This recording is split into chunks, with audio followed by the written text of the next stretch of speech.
Terima kasih Anda masih bersama kami. Pemirsa, polemik ijazah Presiden ke-7 RI Joko Widodo terus berlanjut.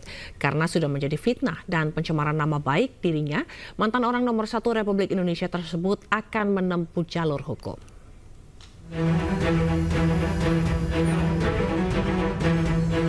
Polemik ijazah Presiden ke-7 RI Joko Widodo terus berlanjut. Mantan orang nomor 1 Republik Indonesia tersebut akan menempuh jalur hukum karena sudah menjadi fitnah dan pencemaran nama baik bagi dirinya. Joko Widodo menyebut dirinya siap menunjukkan ijazah asli jika diminta hakim pengadilan dalam persidangan. Joko Widodo menyebut seluruh permasalahan ijazahnya telah diserahkan kepada tim kuasa hukumnya dan tinggal menunggu langkah-langkah berikutnya. Semuanya tolong ditanyakan kepada tim kuasa hukumnya. Mbak, sejauh ini emang apa aja tadi guyon-guyon Pak, lihat sini Pak.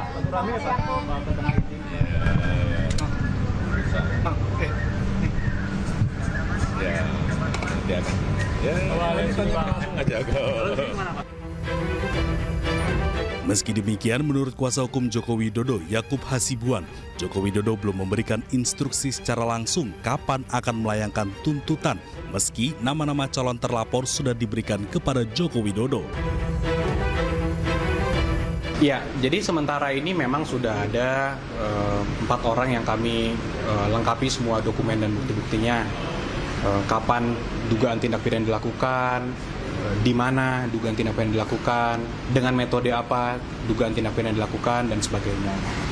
Namun untuk nama-nama tersebut belum dapat kami sampaikan sekarang. Tentunya ini masih menunggu kembali lagi konfirmasi akhir dari Pak Jokowi seperti apa.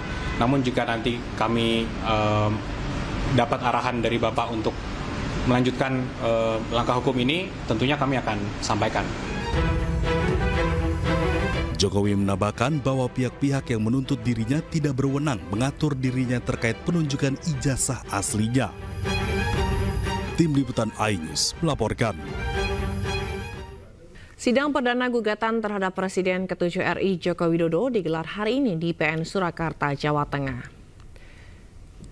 Karena kapasitas ruang sidangnya juga terbatas, tanpa mengurangi rasa hormat. Sudah cukup ya. Sidang gugatan terhadap Joko Widodo terkait dugaan ijazah palsu dan mobil SMK. Sidang digelar mulai pukul 11 siang dan dipenuhi pengunjung. Dalam sidang hari ini, Joko Widodo diwakili oleh kuasa hukumnya. Sidangnya juga terbatas, tanpa mengurangi rasa hormat. Sudah cukup ya. Sudah cukup. Dan selanjutnya majelis bagi pemilih. Gitu ya. Dan untuk mengetahui bagaimana jalannya sidang, kita akan bergabung dengan rekan Septiantoro di PN Surakarta, Jawa Tengah. Selamat siang, Septiantoro. Bagaimana proses jalannya sidang tadi? Ya, hari ini, rekan Sila, hari Kamis ini dijadwalkan di Pengadilan Negeri Solo ada 2 sidang yang ditujukan 2 gugatan kasus kepada Bapak Presiden ke-7 Joko Widodo di Pengadilan Negeri Surakarta. Yang pertama adalah terkait mobil SMK yang dilayangkan oleh warga Ngoresan, warga Jepres Solo bernama Aufa Lukman.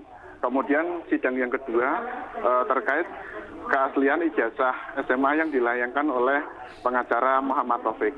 Dan ini tadi sudah berlangsung sidang terkait ijazah di SMA 6. Namun ada di skor sekitar 20 menit.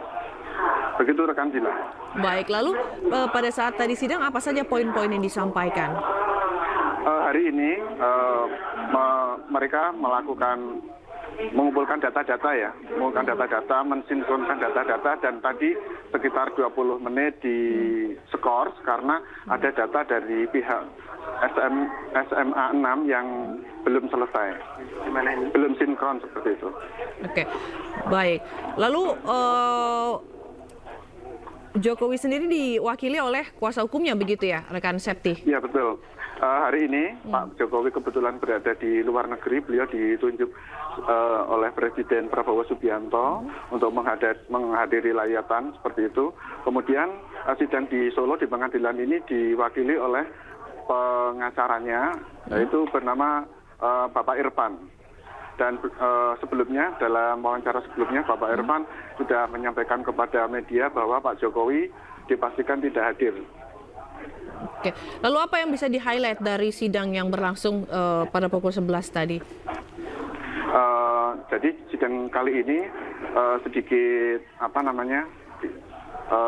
bertumpuk ya, karena di sidang pertama adalah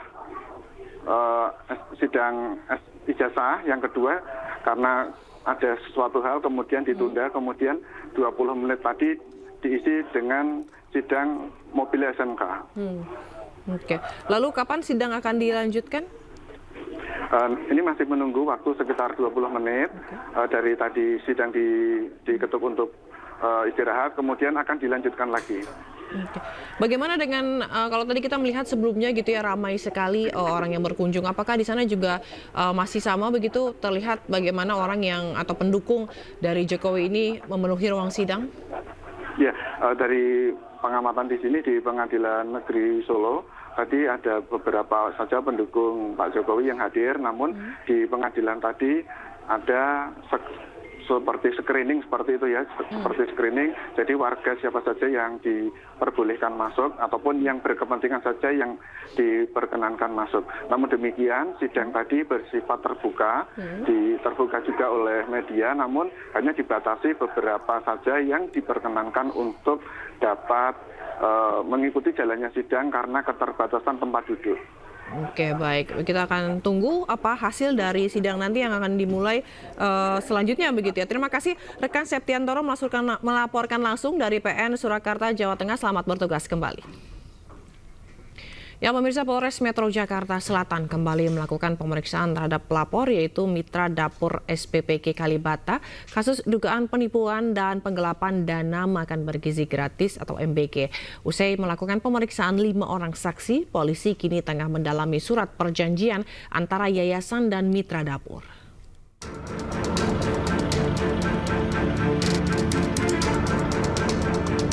Polres Metro Jakarta Selatan kembali melakukan pemeriksaan terhadap pelapor kasus dugaan penipuan dan penggelapan dana makan bergizi gratis, yaitu Mitra Dapur SPPG Kalibata.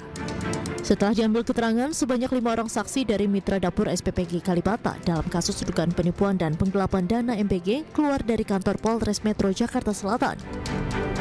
Pemeriksaan dilakukan terhadap pelapor, bagian administrasi, dapur, operasional, dan orang yang mengetahui perjanjian antara yayasan dan korban. Dana Harli, kuasa hukum pelapor, mengatakan polisi kini tengah mendalami surat perjanjian antara yayasan dan korban. Yang 5 itu sejauh ini pelapor, korban Ibu Ira, kemudian ada bagian administrasi di dapur, kemudian ada bagian operasional di dapur, kemudian ada orang yang mengetahui perjanjian antara Ibu Ira dengan yayasan. Seperti itu. Jadi ini, dari pertama kontrak 15.000 dipotong 2.500 untuk yayasan. 2.500 untuk yayasan. Jadi kita terima 12.500. Namun di pertengahan jalan ada yang 13.000, ada yang 15.000 per porsi. Nah, yang 13.000 per porsi masih dipotong 2.500 juga. Jadi kita terima 10.500. Dugaan niat jahatnya ada di situ. Karena pada bulan Desember kemarin, pihak yayasan itu sebenarnya sudah mengetahui ada perbedaan, ada porsi 13.000, ada porsi 15.000. Namun di perjanjian itu semua 15.000 per porsi. Sebelumnya, salah satu mitra dapur program makan bergizi gratis di Jakarta harus berhenti produksi karena merugi miliaran rupiah. Mereka berhenti produksi karena pembayaran tertunda. Mitra Dapur SPPG Kalibata sendiri menyalurkan makanan bergizi gratis ke 19 sekolah di kawasan Kalibata, Jakarta Selatan dengan jumlah makanan sebanyak 3.400 porsi per hari. Oleh karena tak kunjung dibayar oleh yayasan meski dana untuk Mitra Dapur telah ditransfer Badan Gizi Nasional, Mitra Dapur SPPG Kalibata sempat berhenti beroperasi selama sepekan, hingga akhirnya melaporkan kasus dugaan penipuan dan penggelapan ke Polres Metro Jakarta Selatan. Dari Jakarta, dan Helmi Sajangbati, iNews melaporkan. Presiden Prabowo Subianto merespon tentang dugaan penggelapan dana makan bergizi gratis di Jakarta Selatan. Prabowo menjamin akan menyelesaikan masalah tersebut.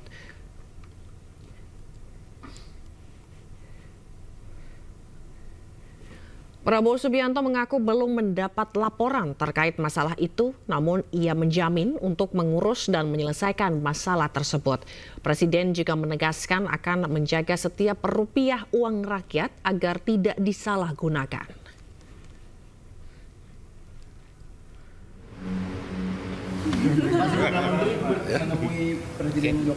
Saya nggak tahu ini laporan ini.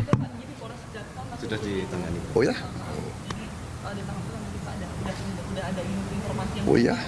Oh ya, belum. Pasti diurus. Setiap sen uang rakyat akan kita jaga. Ya. Pemirsa, Amerika Serikat mengeluhkan sistem pembayaran Indonesia yang dinilai menghambat perdagangan luar negeri mereka. Pemerintah Indonesia pun terus negosiasi dengan Amerika Serikat dalam penggunaan kris.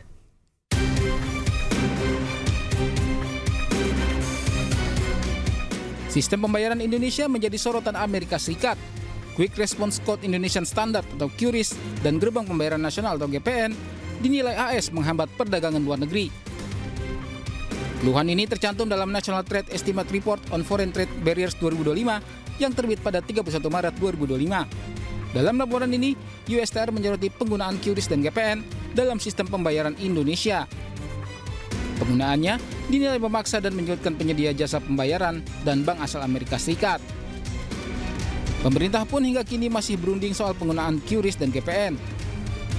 Terkait dengan layanan perpajakan dan kepabeanan, kemudian juga terkait dengan pengaturan daripada kuota dan juga termasuk di dalamnya sektor keuangan.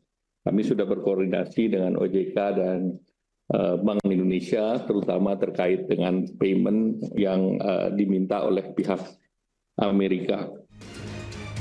Dalam dokumen ini, Amerika Serikat juga merinci sejumlah hambatan dagang di Indonesia. Penerapan tarif di atas 25% untuk produk pertanian dan di atas 35% untuk produk non-pertanian menjadi sorotan utama pemerintah Amerika Serikat. Tak hanya itu, AS juga menilai izin impor di Indonesia rumit, tumpang tindih dan sering berubah. Perpres 61 tahun 2024 pun jadi sorotan. AS juga menyoroti maraknya pembajakan dan pemalsuan produk asing di Indonesia. Mangga 2 pun juga disebut sebagai salah satu lokasi penjualan barang bajakan. Praktik penilaian biaya masuk juga menjadi sorotan lantaran dinilai tidak transparan dan hanya berdasarkan harga referensi. Harganya pun bisa berbeda-beda. Sementara penerapan QRIS yang tidak melibatkan masukan lembaga internasional juga menjadi sorotan. Tidak hanya itu, TKDN atau tingkat komponen dalam negeri dinilai cukup rumit lantaran mewajibkan investor memberikan kompensasi agar dapat berpartisipasi di pasar Indonesia. Mekanismenya pun dinilai tidak transparan. Hingga saat ini pemerintah Indonesia masih negosiasi tarif impor baru dengan pemerintahan Amerika Serikat. Pengenaan tarif impor baru ditunda hingga Juni mendatang. Tim Liputan iNews melaporkan.